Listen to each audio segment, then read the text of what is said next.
Thank you, Mr. Speaker. Thank you. $100 billion. No, that's not Dr. Evil's ransom demand from the world. That's today's headline in the National Post. $100 billion. That is the potential deficit that will be tabled in the budget in November. This is today's front page headline. And it's important that we consider how we got here. $100 billion deficit, staggering, Mr. Speaker. That's almost twice what the national transfer to provinces for health care. That's the amount of extra borrowing that is being piled on, and which the interest from that will eventually make us unable to spend money on health care and national defense and all the things that Canadians rely on from their governments. But how did we get here, Mr. Speaker? Well, this government in 2015 promised that they would run deficits, limited deficits for 3 years. They were the only party in that election promising to do so. Even the NDP back then knew that you could not borrow with impunity forever. So the Liberals were the only party promising a deficit, but they said, whoa, deficits are okay. This is going to be a short-term deficit. We're going to make historic investments in national infrastructure. We're going to make investments. Our deficits are investments, and that will lead to the budget balancing itself and make people more prosperous. So 10 years later, here we are, Mr. Speaker. We have an out-of-control structural deficit closing in on $100 billion annually. When they were elected, this promise of limited deficits followed by a balanced budget was immediately discarded. It was never, ever acknowledged after that. Bill Morneau was the finance minister. I attended question period after question period, the finance committee, appearances from that minister. He never acknowledged this solemn promise that clearly was a point of differentiation between parties. It was part of what got this government elected in the first place. And it was a lie, Mr. Speaker. It was so obviously untrue what they had promised during the election compared to what they did in office. So they were elected, they passed a bunch of anti-business, anti-job, anti-industry bills like Bill C-69, Bill C-48. They led to immediate capital flight from Canada. $200 billion from the energy industry alone, Mr. Speaker, left this country on the election of this government. $500 billion of investment has left Canada since this government was elected. And so we are here today to call on this government to quit plagiarizing the playbook that has brought us to the point that we are today. So these out-of-control deficits, structural deficits that began under this government, they inherited a balanced budget, Mr. Speaker. That is clear. A balanced budget was tabled in 2015. The fiscal monitors that track spending in between show that we were on track to balance until the new spending of this government was brought in. So they received a balanced budget, they inherited one, they blew it immediately, and the capital flight that resulted from their out-of-control spending and anti-industry laws kicked in immediately and began to do what these policies always do everywhere where they've been tried from time to time, Mr. Speaker. They led to inflation. So we have out-of-control deficits, we got inflation, we have a cost of living crisis now, we have the worst performing economy in the G7 right now. They always talk about the G7 and say we're going to be the best in the G7. Well, they're the worst, Mr. Speaker. Our economy is no longer growing per capita. In fact, it has shrunk. It is lower per capita than it was in 2014, the final year of the Harper government. Per capita GDP is lower now than it was in 2014, Mr. Speaker. Think about that. That means Canadians are getting poorer over time. I don't even think a 10-year window that would cover the Depression would even reveal a period that long and that sustained of declining per capita GDP, or GDP that has shrunk. So we have lower wages, lost jobs, lost investment under this government. We call upon them to reverse course, get serious about the budget. So that brings us to the current Prime Minister. So as has been remarked by others, this was the guy that was supposed to know what to do. We said, okay, this 10 years of Trudeau, we're done. We need to actually have a serious person, have an adult in the room. And so they switched leaders, and this guy who was supposed to be the adult in the room, who knew finance because of his wonderful resume, came in and said, you know, this is a serious point of crisis. We're going to get serious. We're going to rein in spending. We're going to get control of the public finances, and so that we can grow the economy and deal with all the current challenges. Well, what's happened since then, Mr. Speaker? He didn't do any of that. This is a Prime Minister that promised Canadians that they were going to rein in the general bloat of government that has occurred under these Liberals. Mr. Speaker, the size of the public sector in Canada is the only thing that grew under this government. They added 100,000 federal public servants, and yet service gets no better for Canadians. They can't run anything over there, Mr. Speaker. 59,000 employees at the Canada Revenue Agency, and they still can't answer the phone, Mr. Speaker.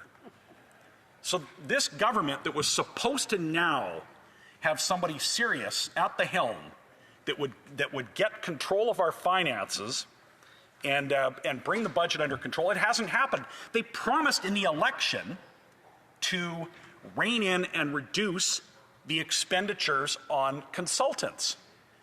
Well, in their first estimates that they tabled, they've gone from, I believe, I don't have it in front of me, 19 billion to 26 billion is what I recall, Mr. Speaker. They have increased their spending on consultants.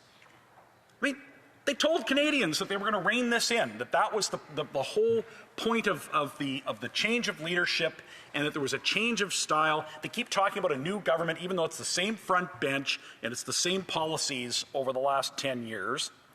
So it hasn't happened, Mr. Speaker. So now we're getting close to a new budget. Oh, and I might add that on top of the $500 billion in capital flight that has occurred under this government, that was all before the current Prime Minister arrived. And it has accelerated since then, Mr. Speaker. Another $60 billion has left the Canadian economy. And when investment dollars leave the country, that means there is no investment in plant and equipment and technology that help drive up productivity so that Canadians can earn more and live better, fuller lives and cope with the increased costs that have crept in under this government. But it's not happening. Wages are not rising. Unemployment is rising. 86,000. 900 jobs lost in my city last week, Mr. Speaker, in one layoff announced by Imperial Oil. So these guys have spent the last 10 years chasing investment and jobs especially out of the energy sector. And so we call on them to fulfill the promise that they made in the election and start getting serious, finally, about the budget. We had a PBO report and a PBO committee appearance in the last couple of weeks, Mr. Speaker, just devastating. The parliamentary budget officer has said that this government's fiscal plan is unsustainable. Stupefying, he called it. He said that it is unsustainable, and he has said that, and we know, Mr. Speaker, that the latest thing, they're back to, they always claim these different measurements, declining debt to GDP ratio. Well, then when the debt to GDP ratio started to come up, then it was our AAA credit rating. You'll see them bait and switch every time on their goalposts here. But that credit rating is at risk because they've now got they're trying to trick Canadians with a new accounting methodology. Yeah.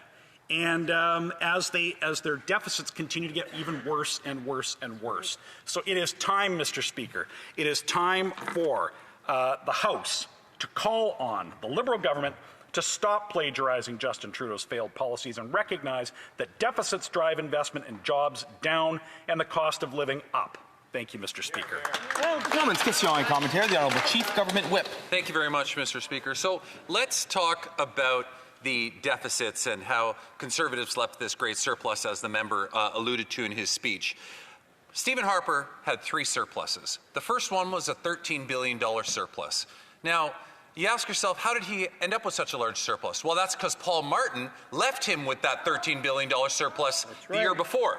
The second year Harper was in this House, he ran a $9 billion surplus. And then after that, it was a deficit after deficit after deficit. Finally, when it got to 2015, like how he referenced how a surplus was left, how did they leave that surplus? They left it on the backs of veterans and by depleting our military investment to under 1% of GDP, the first time in recorded Canadian history. Can the member please explain how this great surplus in 2015 was left by... The Honourable Member for Calgary, Crowfoot. Mr. Speaker, his remarks reveal exactly the point here. There were 5 prime ministers between the 2 Trudeaus, and all 5 of them took fiscal responsibility seriously. And Order. The Honourable Member on a point of order. Brian Mulroney didn't run a single surplus. Order. Obviously, that's debate. The Honourable Member for Calgary, Crowfoot, yes, in about 25 seconds. He's correct, Mr. Speaker. Brian Mulroney inherited a basket case that's even worse than what we have today. That's right. 9 years wasn't long enough for Brian Mulroney to undo the damage that Pierre Trudeau did to this country. That's right. Why every time we've got somebody named Trudeau running this country, they destroy the energy industry in my city and bring fiscal and economic vandalism to Canadians? Question and commentaire. Questions and comments. The Honourable Member for Lac Saint Jean. Thank you, Mr. Speaker. It's always amusing to listen to my Conservative and Liberal friends really dig their heels in about who had the lowest deficits or the biggest surpluses. In fact, Paul Martin did cut, had a surplus but cut transfers to provinces. That's the first thing. Second, my Conservative friend, I congratulate him for his speech. And I agree with him that the fiscal management right now is a catastrophe from the Liberals. It has been for quite some time. And one of the reasons it is that there's subsidies to oil companies and big oil. And my Conservatives, do they not agree that we need to cut the oil subsidies?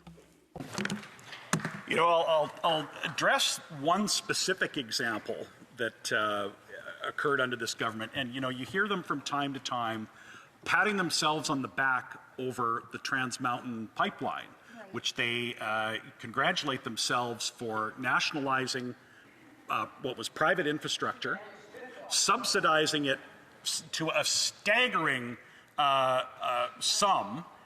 So we end up using public money to build something that should have been built privately, would have been built privately if this government didn't chase the investment out of Canada. That's right. Way to go. Comments. The Honourable Member for Chatham-Kent, Leamington.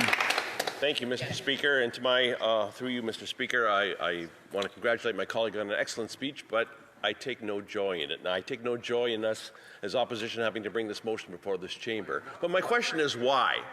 Why is this Prime Minister taking this country to the precipice? He comes from the private sector. He has personal wealth. Is he not hurting himself when he's bringing these disastrous policies to our country? The Honourable Member for Calgary, Crowfoot. I think the Prime Minister is probably pretty insulated from the damage that he's doing to the country. But and as to why and motive, I mean, I'd have to leave that to them. I have no idea why they are wreaking fiscal and economic vandalism on this country. I wish they wouldn't. Comments. I remember for Courtney Alberni, about 33 seconds. Thank you, Mr. Speaker. Look, my colleague, I have a ton of respect for him, but he brought up the job losses at Imperial Oil, 900 people. At the same time, Imperial Oil just posted that they were going to return $367 million to shareholders last quarter. Hey, we all want to see, you know, when somebody wins, we want to see them do well. But when there's excess profits like this, does my colleague, the Conservatives and Liberals, ever agree that there should be an excess profit tax that could help reduce deficits? The Honourable Member for Calgary, Crowfoot. You know, the phenomenon of share buyback is symptomatic of just how horrific the investment climate is in Canada. businesses generally would love to invest in plant and equipment and technology and things that would increase productivity, but in this country, there is no opportunity. Well done.